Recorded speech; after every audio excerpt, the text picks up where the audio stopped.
What is up guys and welcome back to my YouTube channel. आज हम बात करने वाले बैटल थ्रू द हेवंस के एपिसोड 26 को नोवेल बेस्ड में एक्सप्लेन करने वाले हैं कि भैया 26 के अंदर होने क्या वाला है। संडे को जो एपिसोड हमारा ऑफिशियली आएगा और मैं बता दूं सीन और जो मैं बोलने वाला हूँ बिल्कुल मैच नहीं करने वाला वीडियो के अंदर, तो इस चीज़ का ध्यान रखना और कमेंट कर देना आपको अगर कोई और सा मेरे को नोवेल बेस्ड एक्सप्लेनेशन चाहिए होगा तो। और मैं एक चीज़ और बोल दूँ, अगर आप मेरी पूरी दुनिया में कहीं से भी मेरे चैनल पर नए आ चुके तो प्लीज सब्सक्राइब मार दो, लाइक मार दो, कमेंट करना मत भूलना। और बिना किसी और बकवास के चलिए नोवेल बेस्ड वीडियो पे आगे बढ़ते हैं।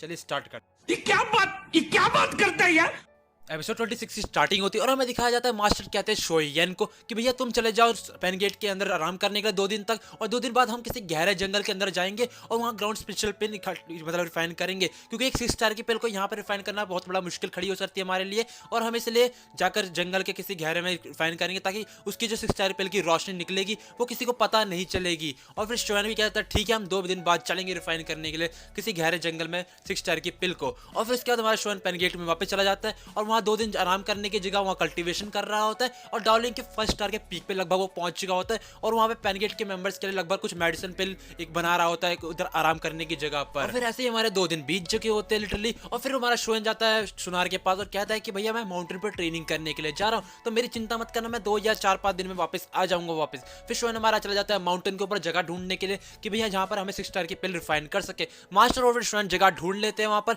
और फिर मास्टर अपने एक स्पिरिचुअल रिंग में से एक कढ़ाई निकालते हैं जो कि हेवनली कढ़ाई होती है, और फिर शोयन देख के उस चीज को हैरान हो जाता है क्योंकि उसकी पुरानी जो कढ़ाई थी जो कि मास्टर ने दी थी वो बिल्कुल टूटे टुकड़े उड़ चुके थे उसमें लगभग। और ये 6 स्टार की पिल है, और 6 स्टार पिल के लिए नई रिफाइन मतलब एक नई कढ़ाई की जरूरत पड़ेगी जिसमें अच्छी तरीके से पिल रिफाइन करा जा सके, क्योंकि 5 स्टार की पिल में 6 स्टार की पिल ऐसी रिफाइन नहीं की जा सकती किसी भी कढ़ाई के अंदर। और फिर उसी वक्त मास्टर अपनी बोन चेनिंग फिल्म का इस्तेमाल करके उस हेवनली कढ़ाई के अंदर डालते हैं, और फिर उस हेवनली कढ़ाई के इंग्रेडिएंट्स भी डालते हैं 6 स्टार की पिल के लिए, और उसके बाद 6 स्टार की पिल के लिए इंग्रेडिएंट जैसे डालते हैं उसमें एनर्जी बनना स्टार्ट हो जाती है जो कि बहुत ज्यादा प्रेशर होता है। उस प्रेशर से फिर जो हमारा शोयन होता है लिटरली वो भी पीछे ढकेलने लग जाता है, पीछे की तरफ गिरने लग जाता है जाकर। उस प्रेशर इतना ज़्यादा होता है 6 टायर की पिल का, और बहुत ज़्यादा रोशनी निकलने लग जाती है उसके अंदर से, और जो उसके अंदर से मतलब क्या बोलता है कलरफुल एनर्जी से निकल जाती है रंग बिरंगी से, वो इनगेट की मदद से हो रहा था, और इनकी बहुत ज़्यादा बढ़िया खुशबू भी आने लग जाती है उसमें से। और फिर दिखाया जाता है हमें एल्डर्स जो कि बहुत सारे जो इनर अकेडमी के एल्डर एक साथ बैठे होते हैं और बात कर रहे होते हैं फॉलन आर्ट फ्लेम की, जो कि बहुत ज़्यादा एरोगेंट हो गई है और बहुत ज़्यादा मतलब पावरफुल हो चुकी है पहले से ज़्यादा,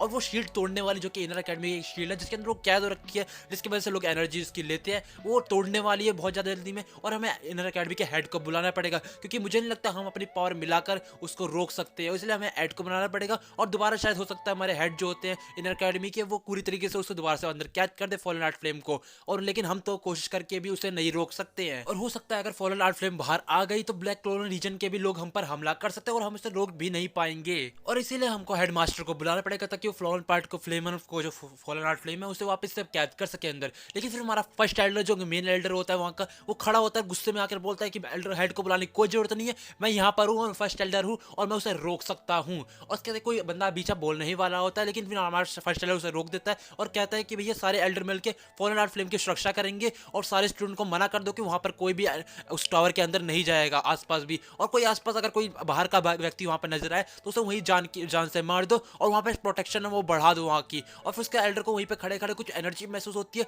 जो कि 6 टायर की पिल की होती है लिटरली। फिर जो फर्स्ट एल्डर है वो उड़ के वहाँ पे बाहर जाते हैं जंगल की तरफ जहाँ पे एनर्जी निकल रही होती है जहाँ से, और फिर दिखाया जाता है जो यहाँ पे एक और एल्डर होते हैं वो कहता है कि ये तो 6 टायर की पिल है और ये एनर्जी आ कहाँ से रही है, ये कौन है, यहाँ पर तो कोई भी स्टूडेंट नहीं है और ना ही कोई एल्डर है जो कि 6 टायर की पिल को रिफाइन कर सकता है। और फिर दूसरे एल्डर कहते हैं ये तो सिर्फ एक ही व्यक्ति 6 टायर की पिल को बना सकता है, आसपास में जो कोई है वो एम्पर हैंग फैंग, क्या वो हमारे अकेडमी के अंदर घुस चुका है, हमें उसे जल्दी जल्दी यहाँ से निकालना पड़ेगा। फिर उसके बाद हमें सीन चेंज होता है, फिर हैंग फैंग दिखाया जाता है जिसने मास्टर को जो कि हमारे मास्टर है शोयन के उसने इसी को मास्टर को मारा होता है इसी बंदे ने। और फिर हैंग फैंग बोलता है कि जो हमारी फॉलन आर्ट फ्लेम है उसकी जो एनर्जी है बहुत ज़्यादा बढ़ चुकी है लिटरली, वो बहुत ज़्यादा दिनों में कुछ ज़्यादा दिन नहीं टिकने वाली और वो जल्दी से जल्दी उसकी शील्ड टूटने वाली है, और उसे हम लड़कर जैसे शील्ड टूटेगी हम उसे लड़कर उस फ्लेम को हासिल कर लेंगे और यहाँ से निकल लेंगे। और तभी ये सब बकवास कर रहा होता है हैंगफेंग, तभी उसको वहाँ पर एक मास्टर की जो होती है हमारे जो मास्टर स्टार की पिल बना रहे होते हैं उसकी रोशनी उसकी एनर्जी बहुत ज़्यादा तेज लगती है उसको जाकर, और बोलते हैं ये कैसे इम्पॉसिबल, ये तो इम्पॉसिबल है, कैसे पॉसिबल है, मैंने या लाओ को तो जो कि मास्टर है शोयन के उन्हें मार दिया था और वो जिंदा कैसे हो सकता है, मैंने तो उसे मार दिया था और कोई मेरे अलावा 6 स्टार की पिल एम्पर बना ही नहीं सकता है मेरे सिवा। और फिर सोचते सोचते उस एनर्जी की तरफ भग के जाता है वो कि भैया ये एनर्जी आ कहाँ से रही है, उसके बाद भग कर वहाँ जा रहा होता है। फिर एल्डर जो फर्स्ट एल्डर थे वो भी वहाँ पर आ रहे होते हैं, लेकिन जैसे ही मास्टर फिर वहाँ पर शोयन जो खड़ा होता है उसे वहाँ पर दी की महसूस होती है और कहता है मास्टर को कि मास्टर मुझे यहाँ पे बहुत ज़्यादा पावरफुल 2 बंदों की दुखी महसूस हो रही है। फिर मास्टर कहते हैं कि हम लास्ट स्टेज पर, और लास्ट स्टेज पर मैं इसे रोक नहीं सकता हूँ, तो मैं मेरी प्रोटेक्शन करनी पड़ेगी और जल्दी से जल्दी मुझे ये बस एक ही काम कर सकता हूँ कि मैं इसे जल्दी जल्दी कंप्लीट कर दूँ 6 स्टार की पिल को। और फिर हमारा जो मास्टर है 6 स्टार की पिल को कंप्लीट करने में लगा होता है, और जैसे 6 स्टार की पिल कंप्लीट होती है लिटरली उसकी इतनी ज़्यादा तेज रोशनी निकलती है कि बादलों को पूरा चीर देती है और आसपास में लोग देख के जो हैरान हो जाते हैं और फर्स्ट एड कहते हैं ये तो हंग फंग है, जो कि भैया यहाँ पर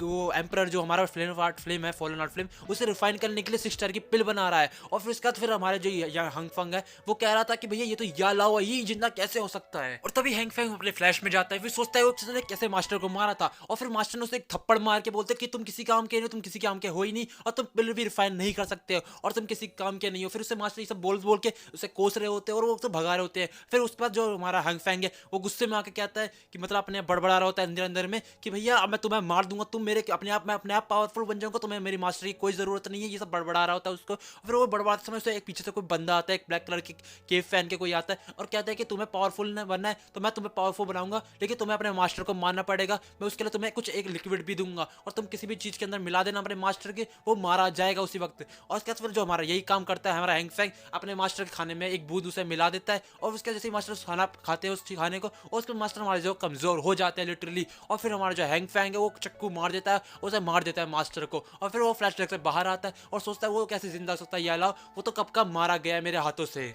और फिर हैंग सोचता है कि भैया ये कोई और ही होगा जो 6 स्टार की पिल को रिफाइन कर रहा है यहाँ पर। और उसके बाद फिर वहीं पे फर्स्ट एल्डर और दूसरे एल्डर थे वो भी आ चुके होते हैं और कहते हैं कि तुम हैंग फेंग यहाँ पे क्या कर रहे हो, तुम्हारी हिम्मत कैसे हुई एकेडमी के अंदर घुसने की। फिर हमारा हैंग फेंग कहता है कि भैया मैं गलती से एकेडमी के अंदर आ गया, मुझे नहीं पता मैं कैसे एकेडमी के अंदर आ गया हूँ। और फिर हमारा हैंग फेंग पे एल्डर सारे के सारे मिलकर फर्स्ट एल्डर और सारे साथ में जो भी एल्डर होते हैं सारे सारे अटैक कर देते हैं उस एल्डर के ऊपर, मतलब हैंग फेंग के ऊपर। फिर हैंग पर वहाँ से एक पता नहीं क्या अपने स्पेशल ड्रिंक में से कुछ निकालता है, बॉम्ब मतलब एक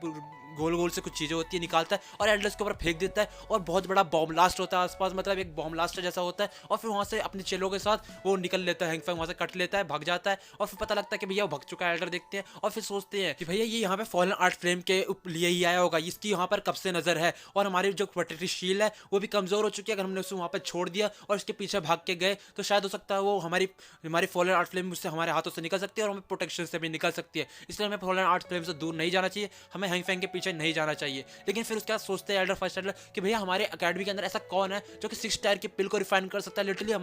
हम लोग नहीं जानते कि भैया वो कौन बंदा है। और फिर सोच रहे होते हैं कि भैया ऐसा कौन है कि भैया 6 स्टार की पिल को जो रिफाइन कर सकता है हमारे एकेडमी के अंदर। और फिर हमें नेक्स्ट सीन दिखाया जाता है जहाँ पे हमारा येलो जो है कि मास्टर जो है श्वेन के वो रिफाइन कर चुके थे 6 स्टार की पिल, और फिर श्वेन को वो जगाने जाते हैं कि जो कि भैया सो चुका होता है, लिटरली बेहोशी मारता है, मजे मार रहा होता है। फिर उसे जगाते हैं और फिर श्वेन को पूछते हैं अबे जग जा भैया, कब से सोया हुआ है तू। उसके बाद जगने के बाद श्वेन कहता है कि आपने क्या 6 स्टार की पिल रिफाइन कर ली। फिर मास्टर कहता है हाँ मैंने 6 स्टार की पिल रिफाइन कर ली। और फिर उसके बाद जो श्वेन है वो बहुत ज़्यादा खुश हो जाता है और बहुत ज़्यादा मस्ती मारने लग जाता है उस वक्त खड़े होकर। और फिर उसके बाद मास्टर कहते हैं कि जिसकी तुमने दुखी महसूस करी थी थोड़ी देर पहले, जो कि एक पावरफुल बंदा था, उसका नाम हैंग फैंग था। वो मेरा मास्टर है, मतलब मेरा चेला रह चुका है बहुत पहले, जबकि मैंने उसे जब मैं छोटा था तब से वो मेरा चेला था और वो किसी काम का नहीं था। मतलब वो कि भैया मेरे को हमेशा परेशान करता रहता था और वो उसके पास ताकत नहीं थी ज़्यादा, और वो मेरे को उसी ने मुझको मारा था जान से। और फिर उसके बाद वो मास्टर कहते हैं कि मैं इतना बेकार मास्टर हूँ कि मैंने अपने चेलों को कि मतलब जो मेरे से सीखने आए थे, अब मेरे स्टूडेंट्स को उन्हें मैंने ठीक से सिखा भी नहीं पाया कुछ ही मैनर्स। उसके बाद फिर मास्टर को श्वेन कहता है कि भैया आप मास्टर आप बहुत बढ़िया मास्टर हो, लेकिन शायद हो सकता है उसके पहले से इरादे गलत थे, इसलिए आप उससे कुछ भी सिखा नहीं पाए, इसीलिए वो मतलब आपको मार दिया उसने, इसके पहले से इरादे गलत थे। और फिर श्वेन जोश में आके कहता है कि मास्टर मैं आपके जो भी आप बोलेंगे मैं उसी तरीके से चलूंगा, आप जो भी कहेंगे मैं उसी तरीके से करूंगा। उससे मास्टर बहुत ज़्यादा खुश हो जाते हैं उसी वक्त। और उसके बाद मास्टर हमारा हाथ खोलते हैं और दिखाते हैं भैया 6 स्टार के पिल, और कहता है फिर श्वेन अब हाँ हैंग फैंग को इजीली हरा सकते हैं, और मास्टर मैं आपका बदला लेकर रहूंगा इस बार और उसको मार दूंगा हैंग फैंग को एम्परर मतलब कि हार्ट फ्लेम लेने के बाद, वो फॉलन हार्ट फ्लेम लेने के बाद। भैया कंफ्यूजिंग नाम है, लिया नहीं जाता यार बार बार। और उसके बाद बोलता है कि भैया हम फॉलन हार्ट फ्लेम लेने के बाद उस हैंग फैंग को मार देंगे, उसे लेने नहीं देंगे फॉलन हार्ट फ्लेम को, और उसे हरा भी देंगे, और हमारे पास 6 स्टार की पिल भी अब तैयार है। फिर श्वेन अपना पेन गेट वापस चला जाता है और फिर जाते ही बोलता है शुनार में आ गया, और हमारा एपिसोड भी यहीं पे खत्म हो चुका होता है। और बता दो भैया आगे चल के भी बहुत कांड होने वाले हैं भैया, जिसका आप इंतजार करोगे मुझे पता है। तो यार उस कांड के लिए प्लीज सब्सक्राइब मार दो मेरे चैनल को, लाइक मार दो और कमेंट करना मत भूलना। अगर आप मेरे को मेरा एक्सप्रेशन कभी यार बीच बीच में मतलब बिगड़ जाता है यार थोड़ा कभी कभार, तो यार स्क्रिप्टिंग में गड़बड़ हो जाती है, तो यार फिर भी कभी कभार चला लिया करो काम यार। तो यार प्लीज सब्सक्राइब मार दो, लाइक मार दो, कमेंट करना मत भूलना। तो मिलते किसी वीडियो, तब तक बाय बाय, टाटा, सायोनारा। I got a lot of shit to say, so I'ma do this every day. I'll be writing things until I'm fucking buried in my grave. 6 feet deep under, but my body won't decay. Cause my messages are timeless, so they'll put them on display. Oh yeah, I rap with a certainty.